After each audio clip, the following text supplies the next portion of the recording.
नमस्कार, सुप्रभात। स्वागत आप सभी का सब रंग कार्यक्रम में। मित्रों, जोशुआ लिबमैन एक बहुत ही प्रसिद्ध राइटर। वो एक बार एक बुजुर्ग के पास गए और उन्होंने एक स्लिप अपने हाथ में रखी थी जिसमें उन्होंने बहुत सारी चीज़ें लिखी थी कि जीवन में मैं ये लूँगा, इसकी आवश्यकता है। उसमें गाड़ी, बंगले, सभी प्रकार के ऐश्वर्य, वैभवों की चर्चा थी। उन्होंने दिखाया उन्हें कि देखिए, ये सब मैं अपने जीवन में अचीव करना चाहता हूँ। क्या कोई चीज़ शेष रह गई है? यदि रह गई है तो आप उसे जोड़ दीजिए इसमें। उन्होंने ऊपर से नीचे तक देखा और उसे पूरी तरह काटते हुए नीचे केवल लिख दिया, पीस ऑफ माइंड, मन की शांति। जोशुआ लिबमैन को ये बात पहले तो अखरी कि उन्होंने मेरी सारी लिस्ट काट दी, लेकिन बाद में उन्होंने पीस ऑफ माइंड को सचमुच बहुत ज़रूरी माना, समझा और उसके ऊपर एक बहुत प्यारी सी किताब लिखी जिसके कारण वो बहुत ही ख्याति प्राप्त कर पाए। वास्तव में मन की शांति बहुत बहुत ज़रूरी है, जिसकी हम सभी को आवश्यकता है और इसके लिए जिस आहार की आवश्यकता है उसी पर आज का सुंदर सुविचार केंद्रित है।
मित्रों, हर रोज सुबह उठकर हम ईश्वर से यही प्रार्थना करते हैं कि मेरा आज का दिन शांतिपूर्ण हो, मेरा मन भी शांत रहे, मेरे परिवार में भी शांति रहे, मेरे कर्म क्षेत्र में भी शांति रहे।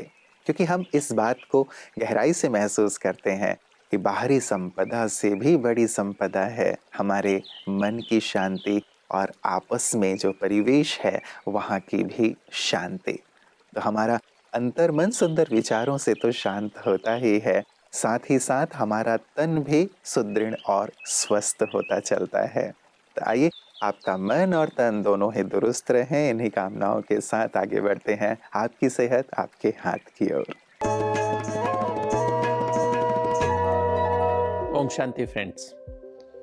दोस्तों, सोरियासिस नाम की एक बीमारी सुनी होगी, स्किन की बीमारी है जिसमें हमें जैसे सिक्के होते हैं ना, कॉइन शेपेड लीजन्स हो जाते हैं स्किन पर और उसमें बेसिकली स्केल्स बार स्केल्स सिल्वरी स्केल्स बनते रहते हैं, उतरते रहते हैं। तो इसको यूजुअली जो मोस्ट कॉमन फॉर्म सोरियासिस के है वो इसको हम कहते हैं प्लाक सोरियासिस। वैसे और तरह का सोरियासिस भी होता है, गटेट सोरियासिस होता है, कई एरिथ्रोडर्मिक सोरियासिस होता है और भी कई प्रकार का पस्ट्यूलर सोरियासिस होता है, उसमें पस पड़ जाती है।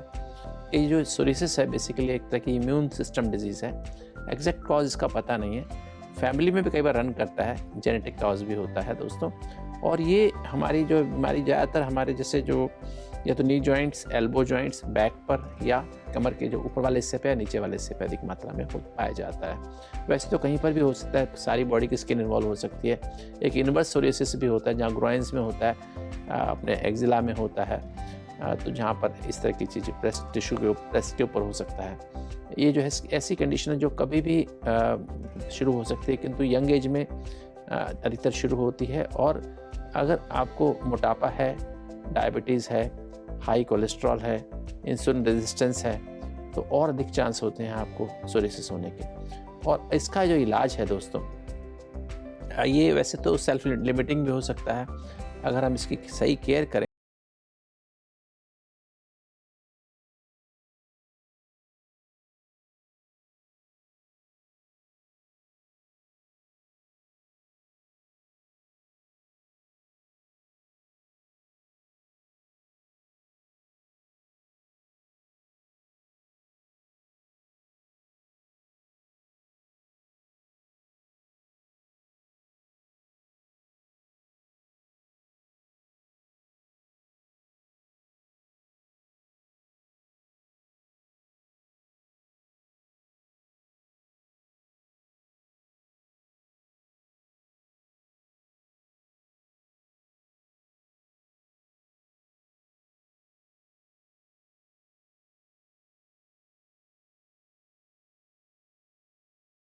बहुत मदद करता है।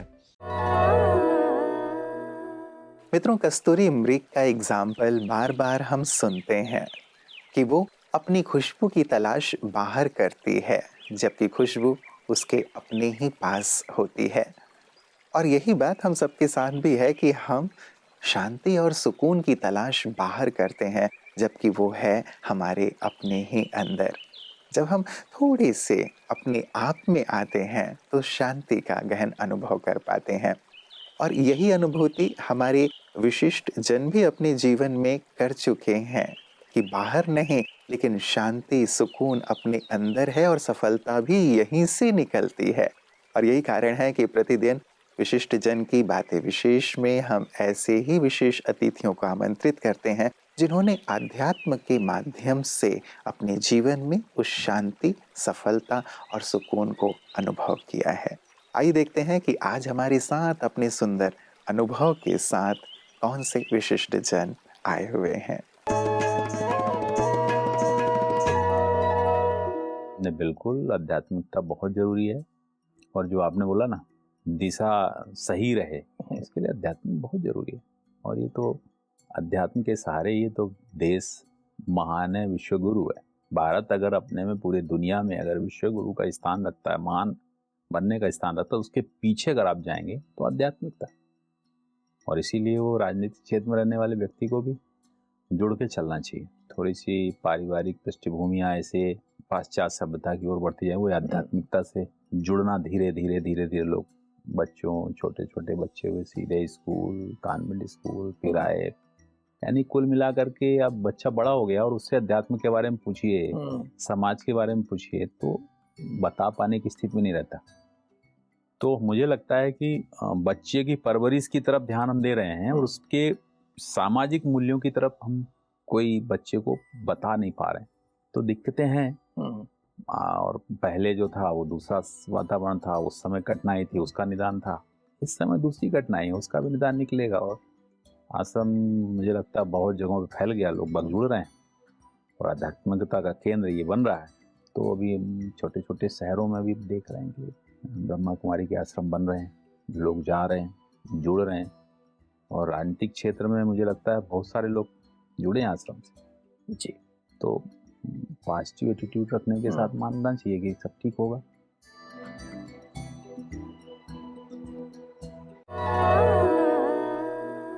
मित्रों, बचपन में भी हमने वो कहानी सुनी थी कि रानी के गले में ही हार था, लेकिन वो बाहर सब तरफ ढूंढवा रहे थे।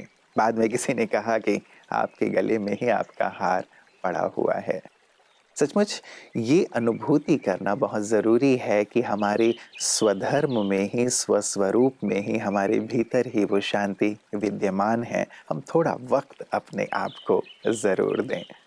ब्रह्मा कुमारियाँ सतत ये प्रयास पुरुषार्थ कर रहे हैं कि सभी अपने अंतर की शांति को अनुभव कर पाएं, अपने स्वरूप, अपने स्वधर्म को पहचान पाएं। और जब वो ओम शांति कहती हैं तो इसका भाव यही होता है कि आप स्वयं शांत स्वरूप हैं और इसी शांति के सुंदर मंत्र को सारे विश्व तक पहुंचा रहे हैं ये ब्रह्मा कुमारी बहनें, जिस सुंदर सेवा कार्य को हम प्रतिदिन देखते हैं पीस न्यूज हाइलाइट्स में। आजादी के अमृत महोत्सव से स्वर्णिम भारत की ओर प्रोजेक्ट के अंतर्गत छत्तीसगढ़ के भाटापारा में मेडिकल विंग की ओर से डॉक्टर डे पर easy meditation for busy doctor program रखा गया। इस प्रोग्राम के मुख्य अतिथि इंडियन मेडिकल एसोसिएशन बलौदा बाजार भाटापारा के अध्यक्ष डॉक्टर राजेश अवस्थी के द्वारा किया गया। साथ ही कार्यक्रम में मुख्य रूप से शिशु रोग विशेषज्ञ डॉक्टर गजेंद्र महिलांग, हड्डी रोग विशेषज्ञ डॉक्टर सुरेश नेहलानी, शिशु रोग विशेषज्ञ डॉक्टर वासुदेव ठाकुर मुख्य रूप से उपस्थित रहे। ब्रह्मा कुमारी मंजू बहन ने सभी डॉक्टर को डॉक्टर की बधाई देते हुए सबको मेडिटेशन को अपनी लाइफ में शामिल करने के लिए कहा। वही नई मुंबई वाशी में भी के शिला दीदी ने विहासा एवं राष्ट्रीय डॉक्टर डे का कार्यक्रम का आयोजन किया, जिसमें medical wing chairperson doctor Ashok Mehta, cardiologist doctor Ratan Rathod, director Mathadi hospital doctor Hanumantrao Patil, doctor neurosurgeon एवं director Suraj hospital RN Patil, doctor Sachin Parab, doctor Neeraj Srivastava, medical officer Indira Gandhi hospital एवं पूर्व assistant director Ayush Manoj Magnani, medical officer Indira Gandhi hospital एवं पूर्व assistant director Ayush doctor Subhash Golak, Patil medical officer Mathadi hospital, neurologist बालरोगतज्ञ doctor Rajshree, doctor Rama Patil, doctor Madhavi Ingle, B के शुभांगी बहन उपस्थित रहे। आगे कार्यक्रम में कोरोना में सेवा करने वाले डॉक्टरों का भी ईश्वरीय सौगात देकर सम्मान किया गया। मित्रों, अशांति किसी को भी प्रिय नहीं। शांति हम सब की कामना, चाहे वो व्यक्तिगत शांति है, पारिवारिक शांति है, सामाजिक शांति है, राष्ट्रीय शांति है या फिर वैश्विक अंतर्राष्ट्रीय शांति है। जब शांति है तभी सुख है, शांति है तभी विकास है। इसीलिए शांति पर सभी बहुत जोर देते हैं। तो क्यों ना शुरुआत हम आंतरिक शांति से करें, क्योंकि पहले तो मेरे मन की शांति ज़रूरी है। मैं शांत रहूँगा तभी दूसरों को शांति प्रदान कर पाऊँगा। और इसके लिए मित्रों, ब्रह्मा कुमारी संगठन जैसे ऊपर भी हम देखा है कि कैसे ये सेवाएं कर रही हैं। 4 विशेष बातें मैंने यहाँ देखी हैं कि कैसे शांति प्राप्त की जा सकती है जीवन में। वो सार रूप में आपके सामने रख रहा हूँ आज के चिंतन के लिए कि शांति तभी मिलेगी जब हम अपनी इच्छाओं को कम करते जाएंगे। शांति तभी मिलेगी जब हम दूसरों को परखने की बजाय उन्हें क्षमा करेंगे। हम कई बार जजमेंटल हो जाते हैं कि ऐसा है, ये ना करके हम क्षमा भाव को अपनाएं। शांति तभी मिलेगी जब हम वाणी में संयम रखेंगे, और शांति तभी मिलेगी जब हम जो है हमारे पास जितना है उसमें संतुष्ट रहेंगे। ये 4 बहुत ही मूल सूत्र हैं मित्रों। एक तो स्वयं में हम स्थित रहें अपने स्वरूप में, और साथ साथ इन सुंदर बातों पर ध्यान दें तो जीवन शांतिमय होगा और आसपास का परिवेश भी बहुत ही सुखमय और शांतिपूर्ण रहेगा। तो आपका जीवन शांति से परिपूर्ण हो, इन्हीं शुभकामनाओं के साथ नमस्कार। ओम शांति।